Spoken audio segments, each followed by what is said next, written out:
آج میں جو کہانی سنانے جا رہا ہوں وہ کہانی ایک بے وفا بیوی کی ہے۔ ایک چھوٹے سے گاؤں میں ریاض اور ثنا نام کا ایک جوڑا رہتا تھا۔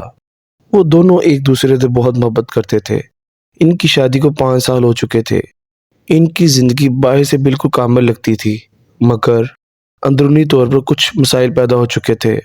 ریاض ایک محنتی آدمی تھا جو اپنے خاندان کے لیے طویل گھنٹوں تک کام کرتا تھا۔ وہ بہت شوق، سخی اور اپنی بیوی ثنا کے ساتھ وفادار تھا۔ ثنا دوسری طرف ایک خوبصورت عورت تھی جو دوسروں کے سامنے ہمیشہ خوش اور محبت بھری نظر آتی تھی، لیکن اس کے دل میں ایک راز چھپا ہوا تھا۔ وہ 1 سال سے فرحان نام کے مرد کے ساتھ تعلقات بنا چکی تھی۔ فرحان دلکش اور باتوں کا ماہر تھا اور وہ اسے وہ سب کچھ دینے کا وعدہ کرتا تھا جو ریاض نہیں دے پاتا تھا۔ وہ اسے توجہ، تحفے اور میٹھے الفاظ دیتا تھا جو ریاض نے ان کے ابتدائی سالوں میں دینا چھوڑ دیے تھے۔ ایک دن ریاض کو کاروباری سفر پر جانا پڑا جو 1 ہفتے تک جاری رہنے والا تھا۔ ثنا نے اس موقع کو اپنے گناہ کو مزید بڑھانے کے لیے استعمال کیا اور پورا ہفتہ فرحان کے ساتھ گزارا۔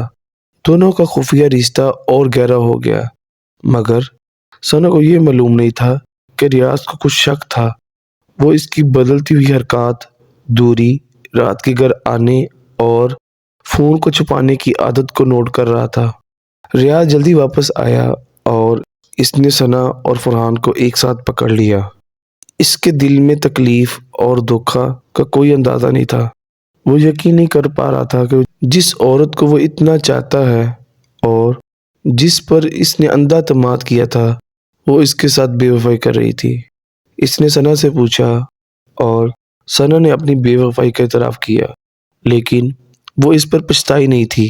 اس نے ریاض کو بتایا کہ وہ اب اس سے محبت نہیں کرتی اور شادی کو ختم کرنا چاہتی ہے۔ دل ٹوٹا ہوا ریاض اپنا سامان پیک کر کے چلا گیا۔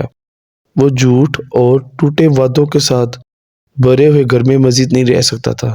ثنا اب اکیلی دیر سے یہ سمجھ سکی کہ اس نے کیا کھو دیا۔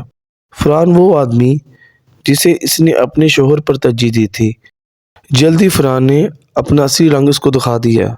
وہ اتنا وفادار نہیں تھا جتنا اس نے دکھایا تھا اور جلدی اسے بھی چھوڑ دیا۔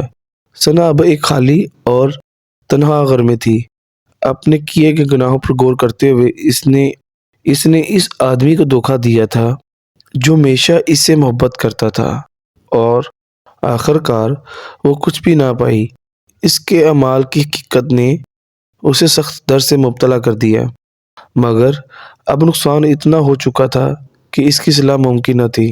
اس کہانی سے ہمیں یہ نتیجہ حاصل ہوتا ہے: جو آپ کو دل و جہاں سے محبت کرتا ہے، آپ کو اس کی قدر کرنی چاہیے، اسے بے وفائی نہیں کرنی چاہیے۔